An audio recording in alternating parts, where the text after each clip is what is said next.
bit keen. What are you talking about? Looks like there's a storm brewing. Not underwater, there's not. Well, this shore beats sitting in an anchorage, rolling around like buggery. I've centralised the forces between the front and this winch here. Made a triangle, so it's coming off there, and now the load is shared front and back.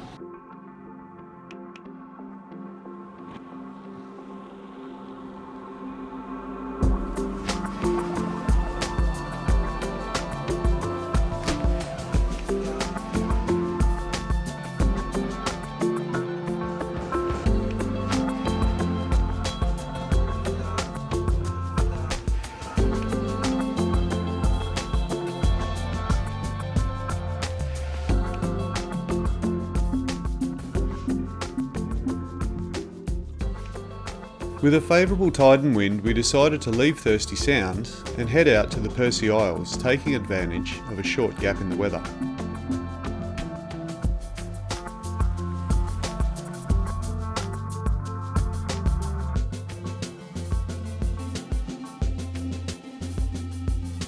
It was the perfect opportunity to practice sailing in variable headwinds, and you can see us coming up to starboard in the gusts and falling off to port as the wind eased.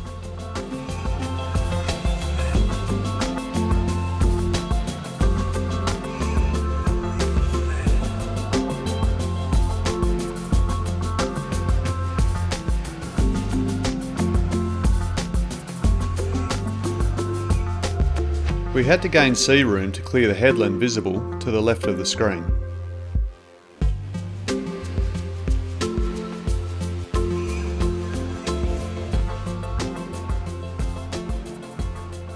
Soon we were in a position to ease the sails and steer the yacht a little looser.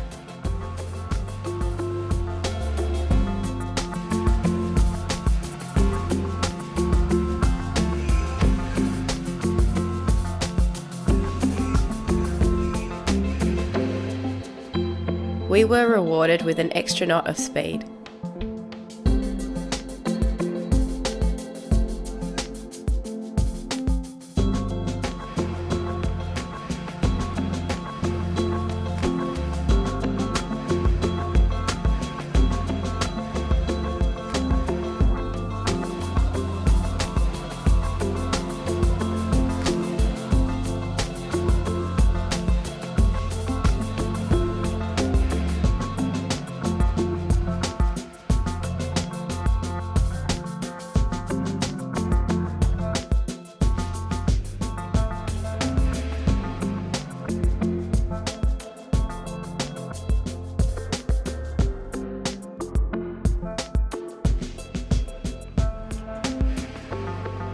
As we wore on, the wind increased, so it was time to reef or reduce our sail area.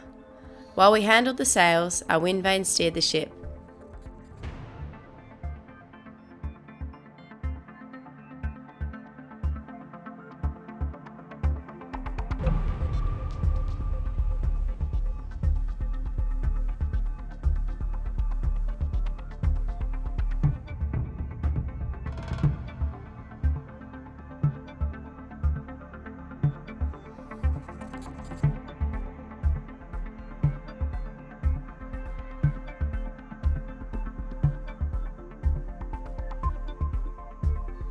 After some housekeeping, we trimmed in the mainsail till it just stopped luffing and got back to about 6.5 knots.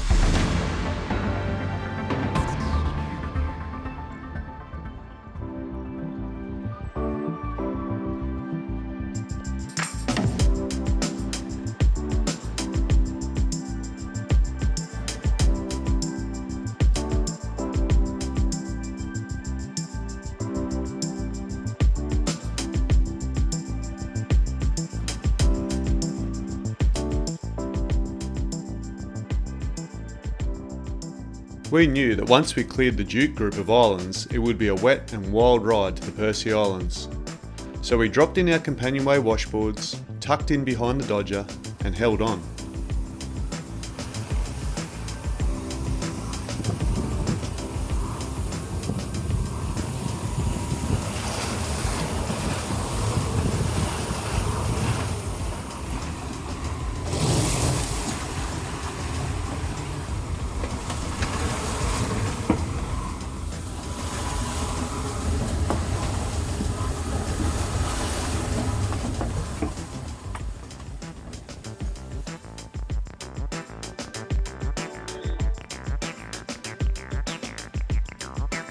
Coming into South Percy Island, I was excited to hear the fishing rod start to screech. It was a big fish and it took some cooperation to get it to the boat.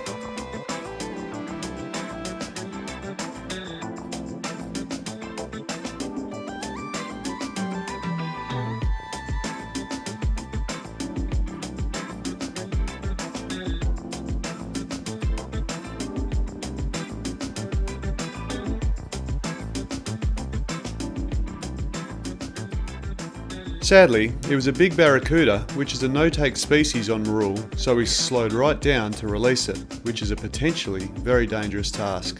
By gaffing the fish in the corner of its mouth, we can remove the hooks and let it go again with minimal damage to it, or, importantly, either of us. While I was busy doing that, Pascal ran forward and dropped the mainsail. A gale warning for Tuesday for the Mackay coast. Southeasterly winds 20 to 25 knots, increasing to 25 to 33 knots during the morning.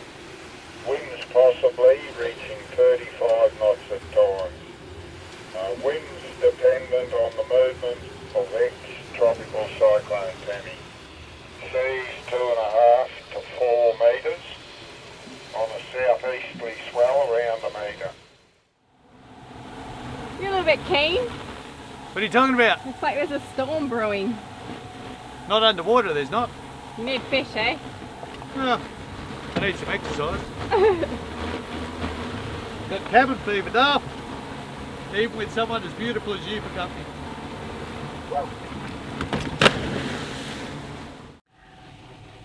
We're still at the South Percy Islands and the weatherman's predicted gale force winds today, so we're going to stay put.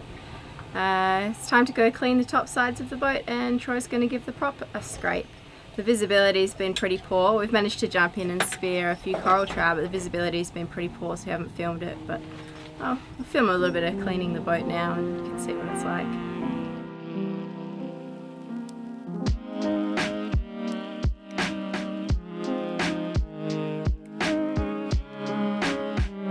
While the propeller is quite dirty, you can see our recent anti-foul job is performing very well. The top side still gets a bit green though.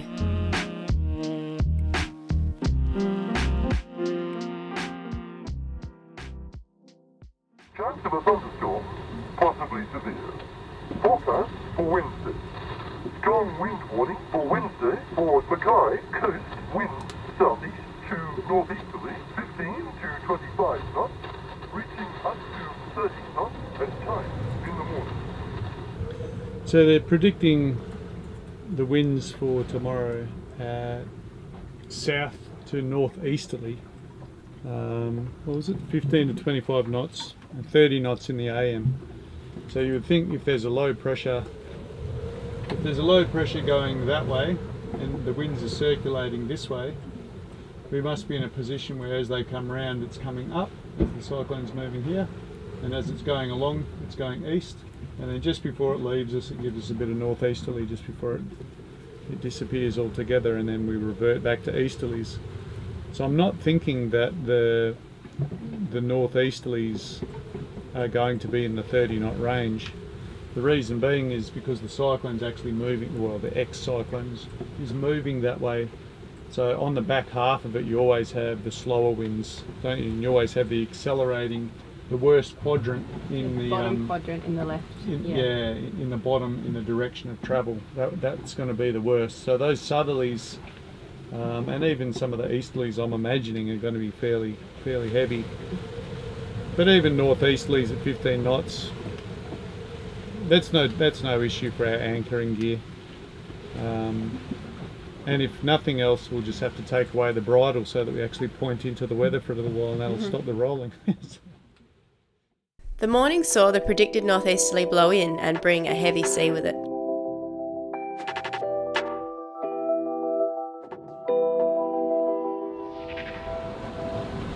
Well, this shore beats sitting in an anchorage, rolling around like buggery.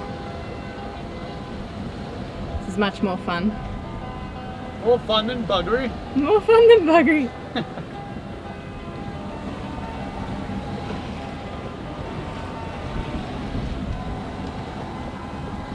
I don't know why I chose an English accent for a buggery joke.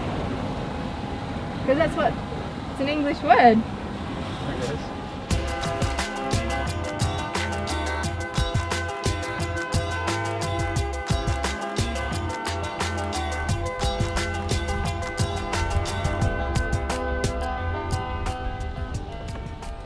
Cockpit's a little bit disorderly, isn't it? We've got this wet rope, we can't stick it anywhere.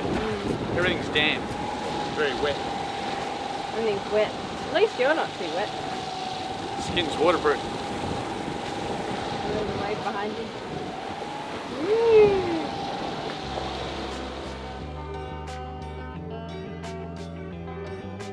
Coming under the lee of West Bay on Middle Percy Island, we saw that we were going to get shelter from the wind, but there was an invading swell that would make us roll pretty uncomfortably. So, our first thoughts turned to setting up a swell bridle or putting a spring on our anchor. The very first step was to take a line from the sheet winches towards the rear of the boat and connect it to our snubber line with a double sheet bend. Once we had the snubber hooked to the chain, we were able to ease out on our main bower anchor until the load was starting to be distributed between the line aft and the normal cable.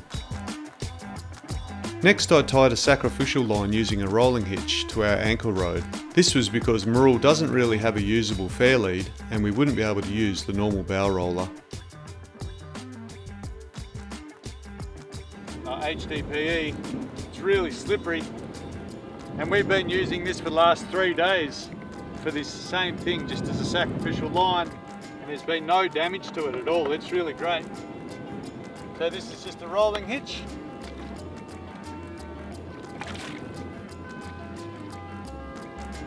Rolling hitch, and that's holding the whole weight of the boat. Once we were happy with the lines up front, we went aft and pulled up on the rope through our sheet winch to take more of the load on the back line. What we're using is just this wind is coming directly off our beam now because I've set that bridle up, so instead of pointing the wind like we normally would be, I've centralised the forces between the front and this winch here, made a triangle so it's coming off there, and now the load is shared front and back. The chain we're using, 8mm, it's 4 tonne, the 14mm rope, that's 4 tonne. You saw I used that rolling hitch. Even when it was 35 knots in the other anchorage, we were using a swell bridle. There was no chafing of that sacrificial green rope. It held all night. We stayed into the weather, so the swell is actually putting a lot more force, you know, as the waves ride up and down. That can sometimes dislodge your anchor a lot more than just a steady pull. So it's not a bad technique to know. It's not applicable across the board, but here it's made our life a lot more comfortable. You know, this anchorage would be untenable without doing it. So some people call it you know, a swell bridle. Some people might call it putting a spring on your anchor, and it's, you know, it's just redirecting the pull. A lot of fishermen will do it, you know, like you'll pull up, throw an anchor in, you'll pull that bridle and go sidewards, and then all your charter guests can all fish the same bommy rather than some guy hogging the back and everyone else catching nothing and just tangling lines. So it's been around a long time, but it is a technique worth knowing. Definitely. And experimenting with as well.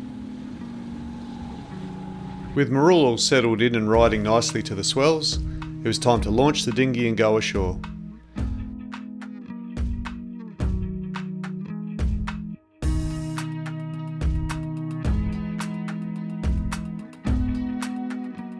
We find that jerry cans with these spouts built into them are particularly good in windy and messy conditions, and they really help to avoid any sort of fuel spill.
A fender can also do great double duty as a handy roller to pull your dinghy up a nice firm beach.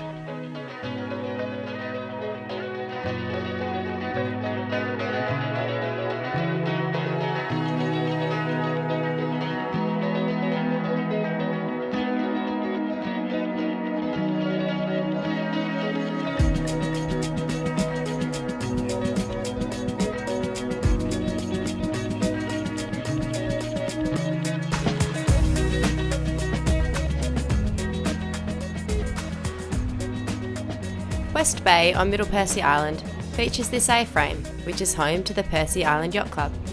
It's a landmark for cruisers on the east coast of Australia, and we couldn't wait to go check it out.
Join us next week as we explore more of Percy Island and meet some of the characters who make this such an iconic stopover. Hello.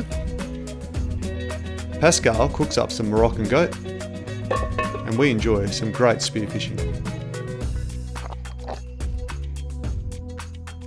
If you've enjoyed the video, hit the like button or subscribe to be notified of each weekly video as it's released. Also, you can find more information about this episode and the music featured in the video description below. See you next week.